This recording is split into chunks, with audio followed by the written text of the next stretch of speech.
Today, we're going to journey deep into the jungles of Honduras to unravel a story of incredible ambition, absolutely breathtaking art, and ultimately a mysterious collapse.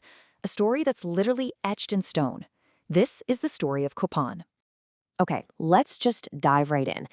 Just look at the detail on this thing. Stela Hame, this insane level of craftsmanship is exactly why Copán became so famous. The artistry was so complex, so sophisticated that archaeologists nicknamed it the Athens of the Maya world. And you can see why. Every single stone tells a story of incredible power and creativity. But here's the mystery at the heart of it all. This powerful artistic kingdom. It didn't last. It completely collapsed. The grand palaces emptied out, and the jungle just took it all back. So the big question we're tackling is, how does a civilization this grand just disappear? To start finding some answers, we've got to zoom out a bit and see where Copán fits in the bigger Maya picture. See, it wasn't right in the heartland. It was a kingdom way out on the very edge of their world. But don't let that location fool you into thinking this was some sleepy border town. No way. At its height, the Kingdom of Copán was a sprawling, bustling metropolis. We're talking more than 20,000 people spread out over 250 square kilometers. This was a major regional power. So the bottom line is this. For more than 400 years, Copán was a powerhouse capital. It pretty much dominated the entire southern Maya frontier. And its claim to fame was its totally unique art and the powerful dynasty that made it all happen. And oh, that dynasty, it has an origin story that's straight out of a movie. It wasn't founded by some local lord who worked his way up. No, we're talking about an ambitious outsider, a warrior who just shows up, seizes power, and kicks off a royal line that lasts for centuries. So meet the man himself, Kinich Yaxkukmo. Now, check this out. See the goggle eyes on his portrait? That's not a local Maya style. That is a dead giveaway. It screams Teotihuacan, the huge, powerful city hundreds of miles away in central Mexico. He shows up here on the frontier in 426 AD, probably sent by the Maya superpower Tikal to conquer the valley and establish a new loyal kingdom. Now, the dynasty he founded had 16 kings in total, but don't worry, we're not going through all of them. For our story, you really just need to know these three key players: the founder, who started it all, the artist, whose reign marked the city's absolute golden age, and the last, the king whose tragic rule saw it all crumble. So for centuries, things are going great. But then, the story takes a sudden dark turn. The entire fate of Copán really hinges on one singular event. A moment where the city's golden age slams head-on into a shocking and violent betrayal. Under the 13th king, Uaxaclajuun Ub'aah K'awiil, yeah, it's a mouthful, so let's just call him by his nickname 18 Rabbit, the city was overflowing with confidence. He's the guy who commissioned that incredible Stela H we saw at the beginning. He was so powerful he literally carved in stone that Copán was one of the 4 greatest states in the Maya region, putting it on the same level as superpowers like Tikal and Calakmul. He was at the absolute peak of his power. He seemed unstoppable. And then came the year 738 AD, a single year that would change everything forever. So what happens? A rebellion.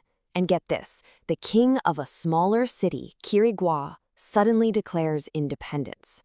This was a ruler that 18 Rabbit himself had put on the throne. This was his guy who owed him everything. And he just rebels. A stunning act of defiance. But it gets so much worse. This upstart vassal then ambushes and captures the great king of Copán.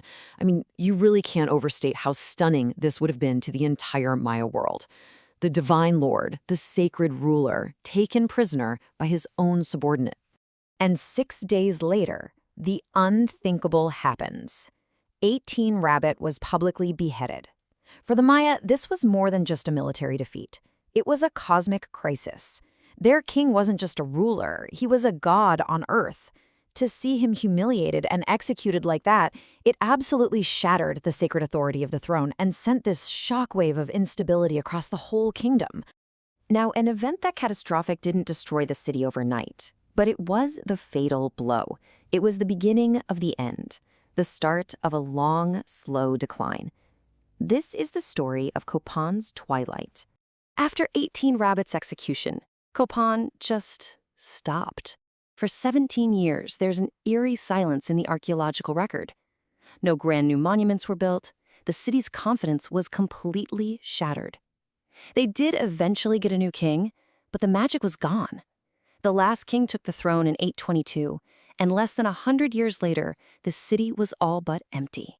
So you see, the king's death was the political trigger for a much deeper crisis. That humiliation created a power vacuum, and that weakness allowed their rival, Quiriguá, to swoop in and seize vital trade routes. At the exact same time, the valley was massively overpopulated, which was straining all their resources and food supplies. It was a perfect storm, a crisis of faith, political chaos, and ecological stress all hitting at once. And this really shows the contrast perfectly. On one side, you have the Golden Age, masterful art, regional dominance, a huge population. And on the other, the decline. The last king, Uaxaclajuun, tried to commission one final monument, Altar L, but it was never even finished. One side was started, and the others were just left as blank stone, a perfect, tragic symbol of a dynasty that had run out of time, resources, and authority. Today, all that's left are silent witnesses, like this sculpture, gazing out from the ruins. I mean, just imagine the things they saw. The rise of a great dynasty, the golden age of an artist king, and the slow, painful collapse that followed. They watched a city teeming with 20,000 people just fade away into a quiet little village. And that really leaves us with this final thought. The story of Copán is such a powerful reminder that even the mightiest, most brilliant civilizations can fall and be forgotten, just swallowed by time and the jungle. It really makes you wonder, doesn't it? If a kingdom this powerful could be lost, what other incredible stories are still out there, buried, just waiting to be rediscovered?